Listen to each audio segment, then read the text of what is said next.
ನಾನು ಚಿಕ್ಕವಳಿದ್ದಾಗ ನನಗೆ ಬುದ್ಧಿ ತಿಳಿದಾಗಲಿದೆ ನಾನು ನಿನ್ನನ್ನೇ ಪೂಜಿಸುತ್ತಾ ಬಂದಿದ್ದೆ. ಅಮ್ಮ, ಚಿಕ್ಕವಳಿದ್ದಾಗ ನಾವು ನನ್ನ ತಂದೆ ತಾಯಿಗಳನ್ನು ಕಳೆದುಕೊಂಡು ನನ್ನ ಅಂದಿನಿಂದ ಇಂದಿನ ತನಕ ನನ್ನನ್ನು ಅವನ ಕಣ್ಣಲ್ಲಿ ಕಣ್ಣಿಟ್ಟು ಜೋಪಾನವಾಗಿ ರಕ್ಷಣೆ ಮಾಡ್ತಾರೆ. ನಮಗೆ ಜೀವನದಲ್ಲಿ ಯಾವುದಕ್ಕೂ ಕೊರತೆ ಇಲ್ಲ. ನಾವು ತುಂಬಾ ಚೆನ್ನಾಗಿದ್ದೀವಿ. ಇನ್ನು ಅದೆಷ್ಟೇ ಕಷ್ಟಪಟ್ಟರು ಕೂಡ ನನಗೆ ಮಾತ್ರ ಜೀವನದಲ್ಲಿ ಯಾವುದಕ್ಕೂ ಕೊರತೆಯಾಗಿಲ್ಲ. ನನ್ನ ಕಾಲೇಜಿಗೆ ಕಳಿಸ್ತಾ ಇದ್ದಾನೆ, ತುಂಬಾ ಚೆನ್ನಾಗಿ ನೋಡ್ಕೊಳ್ತಾ ಇದ್ದೀನಿ. ಅಮ್ಮ, ನಾನು ನಿನ್ನಲ್ಲಿ ಕೇಳಿಕೊಳ್ಳೋದು ಇಷ್ಟೊಂದು ಚೆನ್ನಾಗಿ ನೋಡ್ಕೊಳ್ತಿರುವ ನನ್ನಣ್ಣನಿಗೆ ಆಯುಷ್ಯು ಆರೋಗ್ಯ ಕೊಟ್ಟು ಆ ನನ್ನಣ್ಣ ನಗು ನಗುತ್ತಾ ಇರುವಂತೆ ಕಾಪಾಡುವ ಭಾರ ನಿನ್ನನ್ನೇ. ಇವತ್ತು ಎಷ್ಟೊಂದು ಟೈಮ್ ಆಯ್ತು, ನಾನು ಕಾಲೇಜಿಗೆ ಹೋಗ್ಬೇಕು. ಅದು ಅಲ್ಲದೆ ನಾನು ಸಂತೋಷನನ್ನ ಮನಸ್ಸಾಗಿ ಪ್ರೀತಿ ಮಾಡ್ತಾ ಇದ್ದೆ. ಆ ಸಂತೋಷ ಮಾತ್ರ ನನ್ನ ಪ್ರೀತಿಯನ್ನ ಒಪ್ಪಿಕೊಳ್ತಾನೆ ಇಲ್ಲ. ಅಮ್ಮ, ನಾನು ನಿನ್ನಲ್ಲಿ ಕೇಳುವುದಿಷ್ಟು, ಹೇಗಾದ್ರೂ ಮಾಡಿ ಆ ಸಂತೋಷ ಆದಷ್ಟು ಬೇಗನೆ ನನ್ನ ಪ್ರೀತಿಯನ್ನು ಒಪ್ಪಿಕೊಳ್ಳುತ್ತಿದ್ರೆ ನನ್ನ ಜೀವನದಲ್ಲಿರುವ ಕನಸು ನನಸಾದಂತಾಗುತ್ತೆ. ಆ ಕನಸುಗಳನ್ನು ನನಸು ಮಾಡಿ ನಮ್ಮ ಸುಖವನ್ನ ಹೀಗೆ ಶಾಶ್ವತವಾಗಿರುವ ಭಾರ ನಿನ್ನನ್ನೇ ಕೂಡಿದೆ.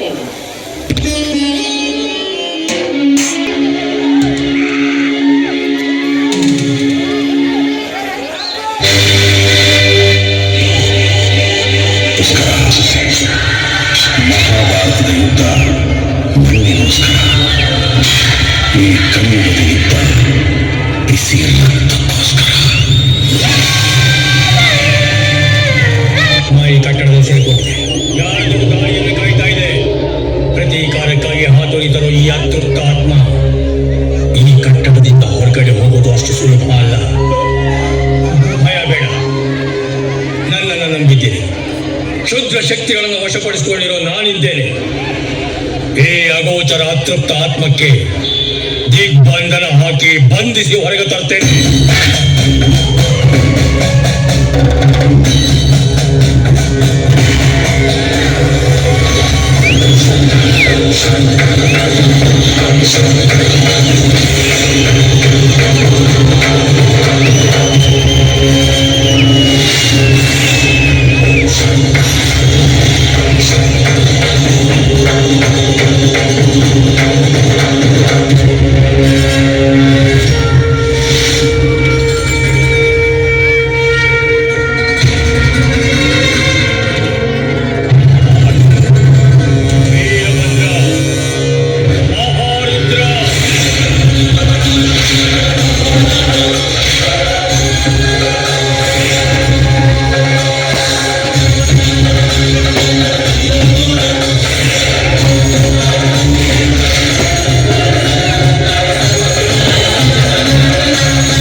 మహిషాసురులందరినీ వంచాను, వంచి వధించాను.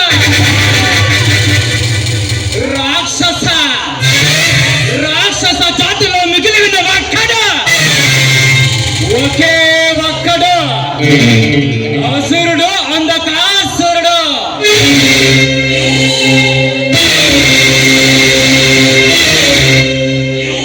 పంచగ్రహాల సాక్షిగా పుట్టిన బిడ్డకి ఇంత వయసు రాగానే యువమడి పుణ్య స్త్రీగా ఫలించి పంచభూతమైన గాలి, నీరు, నిప్పు, భూమి, ఆకాశంలో నాతో వాసం చేసుకొని ఆ దేవతలకి పూజ చేసే మానవ జాతిని మసిచ్చేసి 14 భువనాలకు అధిపతి హై అంతరించిపోతున్న మన రాక్షస జాతికి మొలకల పట్టిస్తా, సృష్టికి ప్రతి సృష్టి చేస్తా.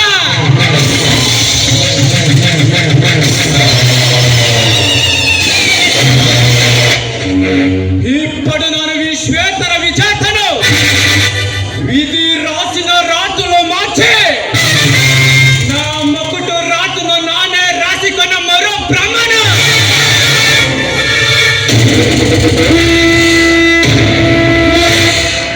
మా మధ్య మనుషులు పుట్టుతారు, పెరుగుతారు, పార్టీలో కలిసిపోతారు.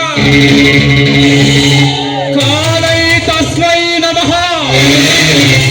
ఈ సృష్టి నన్ను బదలిసి ఒప్ప ప్రళయాంతక కూలినే హాల.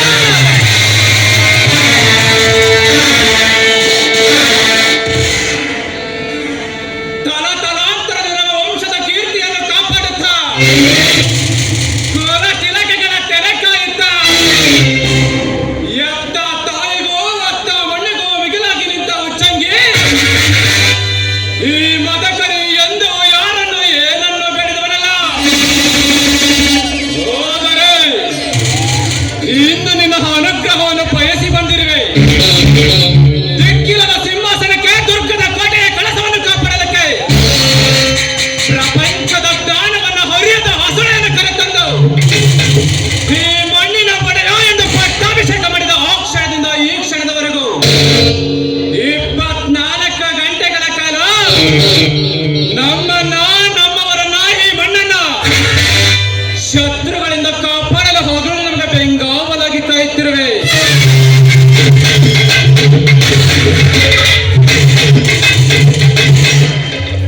ಎರಡು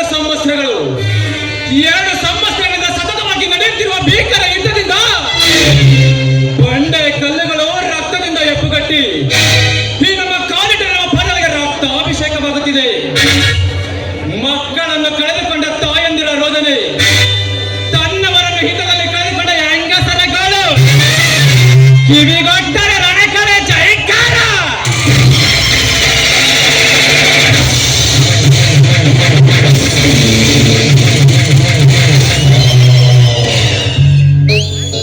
ಅಂದಿನ ದಾರ್ತಾರ್ಜುನ ಇಂದಿನ ಹೈದರಾಲಿಯಾಗಿ ಪುನರ್ಜನ್ಮ ಪಡೆದು ಬಂದಿದ್ದಾನೆ. ಹಾಗೆ ಜನ್ಮ ಎತ್ತಿ ಬಂದವನಿಗೆ ಮೊದಸಿದ ಹಾನಿಯನ್ನು ಮೊದ ಒದಗಿಸಿ ಮದಕರಿ ಎಂಬ ಖ್ಯಾತಿಯನ್ನು ತಮ್ಮನಿಗೆ ತುಂಬಿವಾದ ಚಿತ್ರನಾಯಕ, ನಮ್ಮ ವಂಶದ ಮೂಲಕಾರಕ, ಇದು ನನ್ನ ಕುಲ ತಿಲಕ.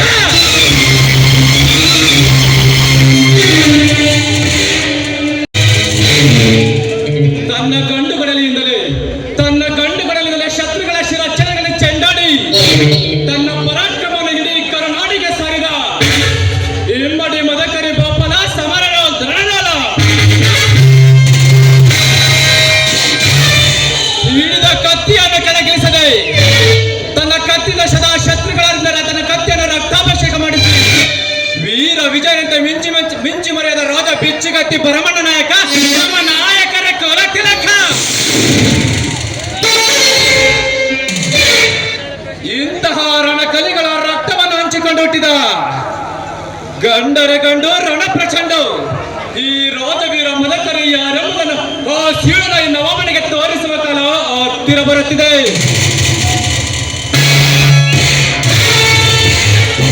ಇಂದು ಚಿನ್ಮಲಾದ್ರಿಗೆ ಒದಗಿ ಬಂದಿರುವ ಕೇಡನ್ನು ಬುಡಸವೆತ ಕಿತ್ತೆಸೆದು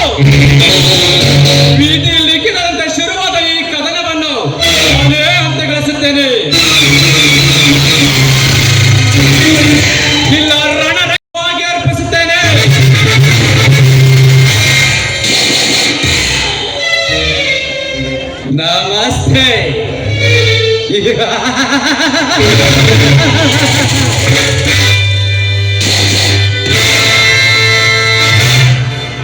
ಕರ್ನಾಟಕದಲ್ಲಿ ಹುಟ್ಟಿ ಕನ್ನಡ ಮಣ್ಣಿನಲ್ಲಿ ಬೆಳೆದ ಕನ್ನಡದ ಈ ಕಲಾ ರಸಿಕರಿಗೆ ಕಲಾ ದೇವಿಯ ಆರಾಧಕನ ಪರವಾಗಿ ಹೃದಯದ ಅಭಿನಂದನೆಗಳ.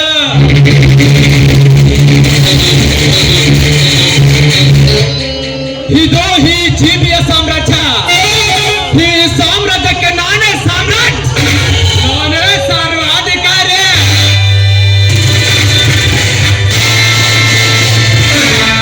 ಇಲ್ಲಿ ನಾನು ಹೇಳಿದ್ದ ಕಾನೂನು, ನಡೆಸಿದ್ದ ಧರ್ಮ, ಓಡಿದ್ದ ಆಟ, ಕೊಟ್ಟಿದ್ದ ತೀರ್ಪು, ಅಂತಿಮ ತೀರ್ಪು.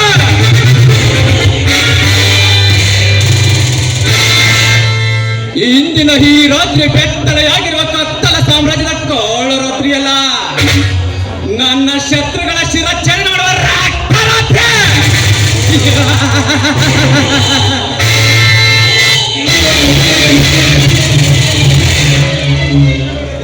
ಆ ದ್ವಾಪರ ಯುಗದಲ್ಲಿ ಅಶ್ವತ್ಥಾಮನ ರಕ್ತಗಳಿಂದ ರಕ್ತರಾತ್ರಿ ಅಲ್ಲ, ಈ ಕಲಿಯುಗದ ಕಲಿವೀರನ್ನು ಬಿಡುತ್ತಿರುವ ಈ ಜೀಬಿ ರಾಣ ರಕ್ತರಾತ್ರಿ.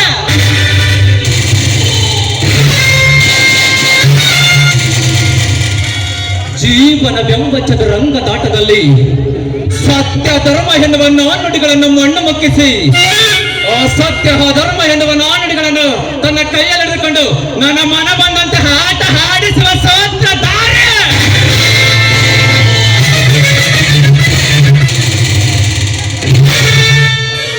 ಪತಿವ್ರತೆಯಂತೆ ತಲೆ ಮೇಲೆ ಸೆರಗೊತ್ತು ಬಾಳುವ ಗರತಿಯರ ಗರ್ಭಗಳ ಜೊತೆ ಮೆಚ್ಚಿದ ಗರಣತೆಗೆ ಅರ್ಪಿಸುವ ಸಾರದಾರ.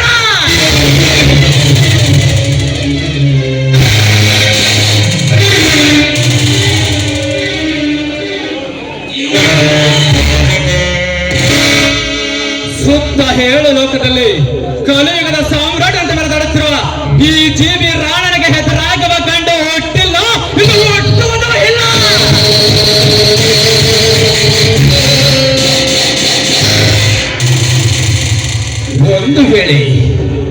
ಒಂದು ವೇಳೆ ಯಾರಾದರೂ ನರಕುನ್ನಿ ಹುಟ್ಟಿದ್ದೇ ಹೋದರೆ ಹುಟ್ಟಿದವನ ಹೆದ ಗಂಡಿಗೆಯನ್ನು ಅಂತ ನಿಂತು ಬಿಸಿ ರಕ್ತ ಕಡಿಯುವ ರಣಧೀರ.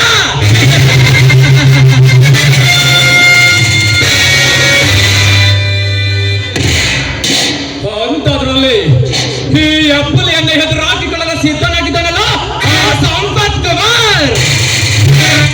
ಲೇ ಸಂಪತ್, ಅಂದು ನಿನ್ನ ತಂದೆಗೆ ಒಳ್ಳೆಯ ಮಾತಿನಿಂದ ಹೇಳಿದೆ, ಬಟ್ ಕೇಳಲಿಲ್ಲ. ಅಂದು ಅವನಿಗೆ ನರಕದ ದಾರಿಯನ್ನು ತೋರಿಸಿದೆ.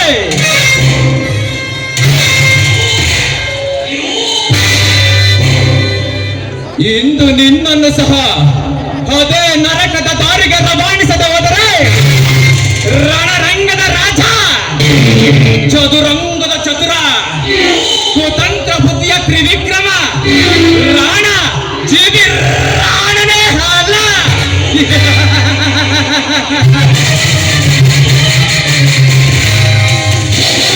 ಇದು ಈ ಜೀವಿ ರಾಣ ಸಿಡಿಲ ಅಬ್ಬರದ ಸೇಮ ಗರ್ಜನ.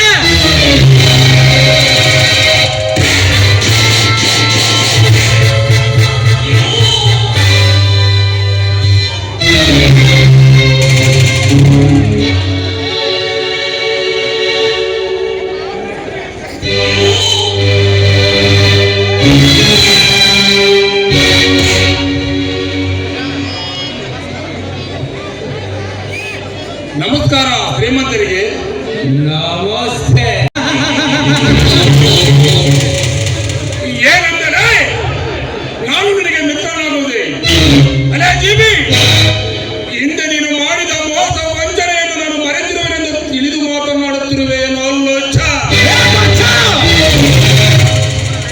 ನನ್ನ ಮನೆಗೆ ಬಂದು ನನಗೆ ಬಾಯಿಗೆ ಬಂದಂತೆ ಮಾತಾಡುತ್ತಿರುವೆಯಾ? ಇದು ನಿನ್ನ ಹಾಗೆ ಹುಲ್ಲು ಗುಡಿಸಲು ಅರಮನೆಯಲ್ಲ, ಗರ್ಭ ದಬ್ಬಳಿಕೆ ಎಂಬ ಒದ್ದ ವೈದ್ಯದಿಂದ ರತ್ನ ಖಚಿತವಾಗಿರೋ ಬಂಗಾರದ ಅರಮನೆ.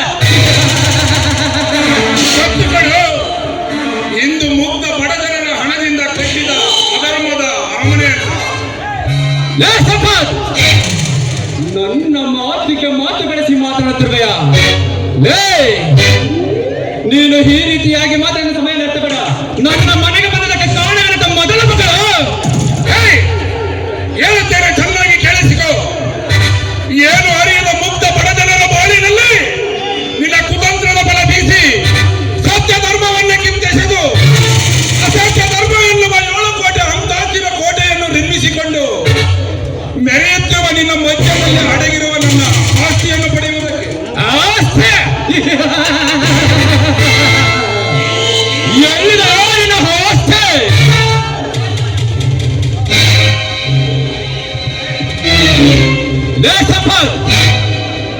ಎಂದು ನಿನ್ನ ತಂದೆ ನಾನು ಕೊಟ್ಟ ಸಾಲವನ್ನು ತೀರಿಸಲಾಗಿದೆ. ಕೈಲಾಗದ ಹೇಡಿಯಂತೆ ಆತ್ಮಹತ್ಯೆ ಮಾಡಿಕೊಂಡ ಸತ್ತನ ಅಂತಹ ನಿನ್ನ ಆಸ್ತಿ ಮಣ್ಣ ಪಾಲಾಗಿ ಹೋಯ್ತು.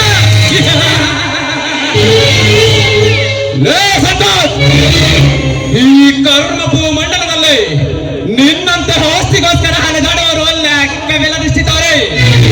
ಅಂತಂದ್ರೆ ನನ್ನ ಚಕ್ರ ಹಿಡಿದು ಸಿಲುಕಿರುವ ನಿನ್ನ ತಂದೆಯ ಆಸ್ತಿಯನ್ನು ದಕ್ಕಿಸಿಕೊಳ್ಳೋದಕ್ಕೆ 100 ಜನ್ಮ ಎದ್ದು ಬಂದಿರೋ ಸಾಧ್ಯವಿಲ್ಲ.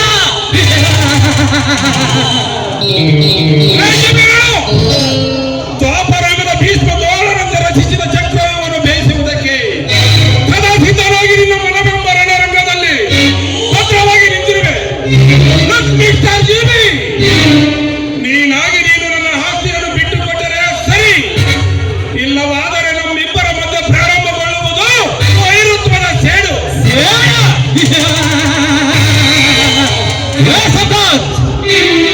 ರಣರಂಗದಲ್ಲಿ ವೀರಸಿಂಹನಂತೆ ಚಕ್ರ ಹೀರದಾಗ ನುಗ್ಗಿದ ವೀರ ಅಭಿಮಾನ್ಯ ಭೀಷ್ಮ ದ್ರೋಣರ ಕುಟಿಲ ಒಡೆತಕ್ಕೆ ಬಲಿಯಾದಂತೆ ನೀನು ನನ್ನ ಕುತಂತ್ರದ ಒಡೆತಕ್ಕೆ ಬಲಿಯಾಗಬೇಡ. ಸುಮ್ಮನೆ ಮರ್ಯಾದೆಯಿಂದ ಹೊರಟುವಾಗ ನನ್ನ ಮನೆಯಿಂದ ನಿನಗೆ ಮರ್ಯಾದೆ ಬೇರೆ ಕೇಳು. ನಿಮ್ಮಂತ ಲುಚ್ಚಗಳಿಗೆಲ್ಲ ಮರ್ಯಾದೆ ಕೊಡುತ್ತಾ ಬಂದಿದ್ದರಿಂದಲೇ ಕಣ ನಮ್ಮ ಮುಕ್ತ ಜನರ ಗತಿ ಹೀಗಾಗಿರುವುದು. ನನಗೆ ಬೇಕಾಗಿರುವುದು ನನ್ನ ಆಸ್ತಿ, ಅದನ್ನು ಬಿಟ್ಟುಕೊಟ್ಟರೆ ಸರಿ, ಇಲ್ಲವಾದರೆ ನಮ್ಮಿಬ್ಬರ ಮಧ್ಯೆ ಪ್ರಾರಂಭಗೊಳ್ಳುವುದು ಅಗ್ನಿ ಪ್ರಳಯ ಆಗಿ ನಿನ್ನ ಸಾಮ್ರಾಜ್ಯವನ್ನ ಸರ್ವನಾಶ ಮಾಡುತ್ತೇನೆ. ಎಚ್ಚರ! ಈ ಜೀವಿ ರೋಣನಿಗೆ ಎಚ್ಚರಿಕೆ. ಈ ಜೀವಿಯ ಸಾಮ್ರಾಜ್ಯವನ್ನು ಸರ್ವನಾಶ ಮಾಡುವುದಕ್ಕೆ ನಿನ್ನಿಂದ ಅಷ್ಟೇ ಅಲ್ಲ, ದೇವನು ದೇವತೆಗಳ ಗಡಿಗಿಳಿ ಬಂದರೂ ಸಾಧ್ಯವಿಲ್ಲ. ಅಂತದಲ್ಲಿ ನಿನ್ನಂತ ಕಿರುಚಾಡುವ ಕಾಗೆ ಗೋಪೆಗಳ ನನಗೆ ಯಾವ ಲೆಕ್ಕ? ಉದರದಲ್ಲಿ ಹಾರ್ಪಡಿಸಿದ ಅಖಂಡ ಪಾಳೆಗಾರಕನ ಈ ಜೀವಿ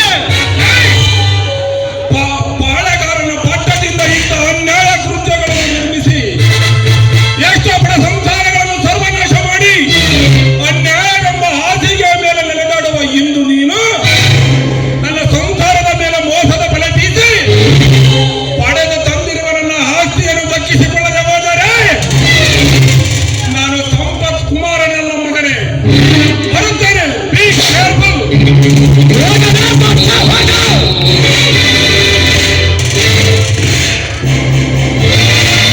ನಿನ್ನಂತ ಕೈಲಾಗದ ನಾಯಿ ನನ್ನನ್ನು ಏನು ಮಾಡಲು ಸಾಧ್ಯ?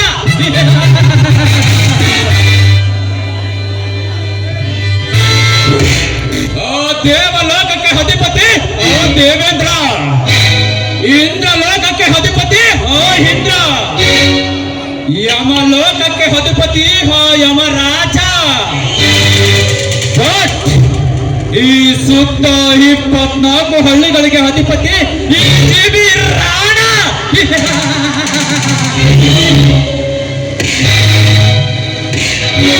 ಏನಪ್ಪ ಇದು? ಭೂತದ ಬಾಯಲ್ಲಿ ಭಗವದ್ಗೀತೆಯ ಶ್ಲೋಕ ಬರ್ತಿದೆ ಅಂತ ಆಶ್ಚರ್ಯ ಆಗಿರ್ಬೇಕಲ್ಲ.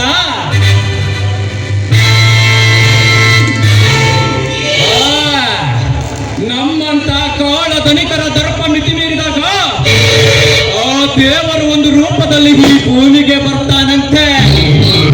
ನಮ್ಮಂತ ಕಾಳ ಧನಿಕರನ್ನು ಅಡ್ಡ ಹಾಕ್ತಾನಂತೆ. ಇದು ತಲೆ ಕಾಯುವರ ಕಲಿಯುಗ, ತಲೆ ಹಿಡಿಯುವರ ಕಲಿಯುಗ, ತಲೆ ತೆಗೆಯುವವರ ಕಲಿಯುಗ.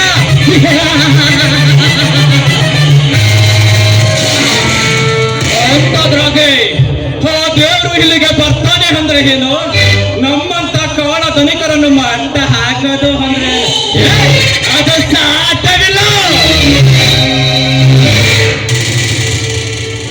సింహానికి నోట్ల బలం, గుర్రానికి కాళ్ళ బలం, గరుడ పక్షికి కంటలోని బలం, ఈ గూಳಿకి ఊరంతా బలమేరా. ಇದೇ ಊರಿನ ಕಳನಾಯಕ, ಮದಕರಿ ನಾಯಕ, ಜನಾಂಗದ ಅಭಿನಯ ಚಕ್ರವರ್ತಿ ಕಿಚ್ಚ ಸುರೇಖಕ್ಕೆ ಅಚ್ಚರೆಯ ಅಭಿಮಾನಿ, ಗಂಡು ಗಲಿಗಳ ಗಂಡು, ಗಂಡು ಹೋಣಗಳ ಬಂಡ ನಾಯಕ, ಹೆಣ್ಣು ಸಿಂಹಗಳ ಬೇಟೆಗಾರ. ಅಂಥದ್ರಲ್ಲಿ ನನ್ನ ಅಂತರಂಗದ ಶತ್ರುವಾದ ಯಕಚಿ ಸಂಪತ್ತಿನಿಂದ ನನಗೆ